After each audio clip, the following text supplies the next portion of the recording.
சீயோன் வேதாகம ஆய்விற்கு அன்போடு கூட இயேசு கிறிஸ்துவின் நாமத்தில் உங்களை வரவேற்கிறேன். இத்தினத்திலும் ஏசாயா தீர்க்கதரிசன புஸ்தகம் அதிகாரங்கள் 46 முதல் 48 அதிகாரங்களில் வசனங்களை தியானிக்க சர்வ தேவன் தாமே நமக்கு கிருபை பாராட்டுவாராக.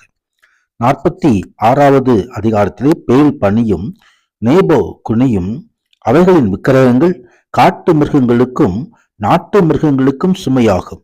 நீங்கள் சுமந்த சுமைகள் இழைத்து போன மிருகங்களுக்கு பாரமாயிருக்கும். மெரோடா என அழைக்கப்பட்ட பேல் பாபிலோனின் தலைமை விக்கிரகம். நேபோ என்பது கல்வி, எழுத்து, வானவியல் ஆகியவற்றின் கடவுளாக பாபிலோனிலே அறியப்பட்டிருந்தது. பாபிலோனின் அழிவிலிருந்து இந்த கடவுள்தான் அவர்களை காப்பாற்றும் என்று நம்பியிருந்தார்கள். ஆனால் அது காப்பாற்றாது என்று சொல்லி அங்கே ஆண்டவராகிய தேவன் வெளிப்படுத்துகிறார். கர்த்தருக்கு மகிமை உண்டாவதாக.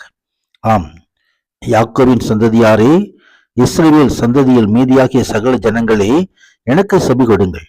தாயின் வயிற்றில் தோன்றினது முதல் உங்களை ஏந்தி தாயின் கற்பத்தில் உற்பத்தியானது முதல் உங்களை தாங்கினேன். உங்கள் முதிர் வயது வரைக்கும் நான் அப்படி செய்து வந்தேன். இனி மட்டும் நான் உங்களை தாங்குவேன். நான் அப்படி செய்து வந்தேன். இனிமேலும் நான் ஏந்துவேன், சுமப்பேன், தப்புவிப்பேன் என்று கர்த்தர் சொல்கிறதான காரியத்தை குறித்து நாம் பார்க்கிறோம்.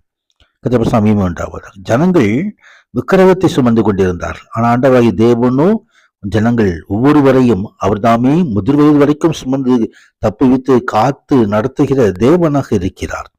கர்த்தர் சாமியம் முந்தி பூர்வ காலத்தில் நடந்தவர்களே நினையுங்கள். நானே தேவன், வேறொருவரும் இல்லை.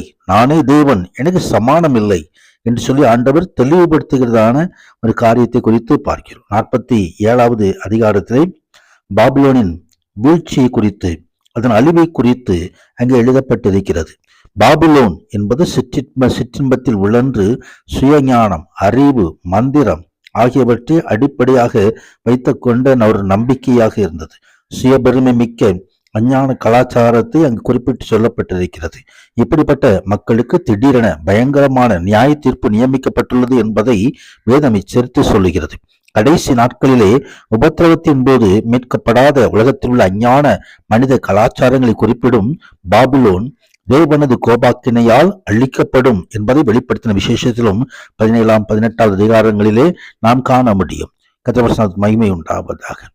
தொடர்ந்து 48வது அதிகாரத்தில் பிடிவாதமுள்ள இஸ்ரவேல் ஜனங்களுடைய காரியங்களை குறித்து எழுதப்பட்டிருக்கிறது.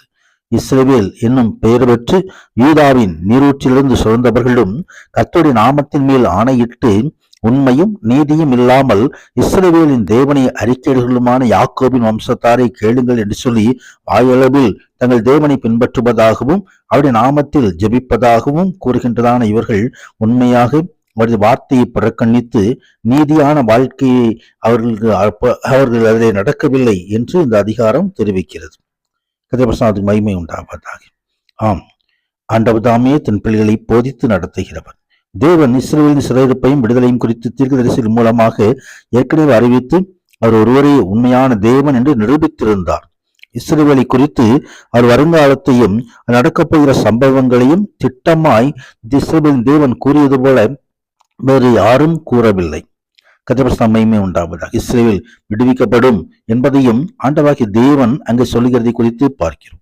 இஸ்ரவேலின் பரிசுத்தராகிய மீட்பரான கர்த்தர் சொல்கிறது பிரயோஜனமா இருக்கிறது. உனக்கு போதித்து நீ நடக்க வேண்டிய வழியிலே உன்னை நடத்துகிற உன் தேவனாய் கர்த்தர் என்பதை சொல்லி என் கற்பனைகளை கவனித்தாயானால் அது உன் சமாதானம் நதியை போல உன் நீதி சமுத்திரத்தின் அலைகளைப் போல பெருக்கும்படியான ஒரு ஆசீர்வாதத்தை ஆண்டவர் தாமே கட்டளையிடுவதாய் குறிப்பிடுகிறார்.